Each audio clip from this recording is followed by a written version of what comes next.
మీ అందరికీ తెలుసు లాస్ట్ 5 yearsలో మహిళా అన్న వాళ్ళు బయటకు వచ్చి మాట్లాడితే కేసు పెట్టడం పక్కన పెట్టండి, జైలు పెట్టడం పక్కన పెట్టండి, నోటికి వచ్చినట్టు క్యారెక్టర్ అసోసియేషన్ చేయడం, దాంట్లో భాగంగానే వాళ్ళని ఎంత నీచాతి నీచంగా మాట్లాడటం, బూతులు మాట్లాడటం, వాళ్ళ పిల్లలు కూడా చూసినా కూడా అలాంటివి వాళ్ళు ఇబ్బంది పడే సందర్భం. చాలామంది వాటిని బయటకు కూడా చెప్పుకోలేక ఆత్మహత్యలు చేసుకున్న పరిస్థితి కూడా చాలా మట్టుకు కనిపించింది అధ్యక్ష.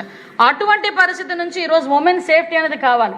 ఈ రోజు వరకు ఏ రాష్ట్ర ప్రభుత్వం చేయని విధంగా ఉమెన్ సేఫ్టీ గురించి, ఉమెన్ చైల్డ్ సేఫ్టీ గురించి ఒక ప్రత్యేకమైన వింగ్ని ఏర్పాటు చేసి ఒక సీనియర్ ఐపీఎస్, ఒక లేడీ ఐపీఎస్ ఆఫీసర్ని దానికి నియమించి ఈరోజు దానికి మనకి శక్తి యాప్ని మనం పెట్టి సుమారుగా 13 అంశాలతో శక్తి యాప్ను కూడా మనం అందరం కూడా పునరుద్ధరించుకున్నాం అధ్యక్ష.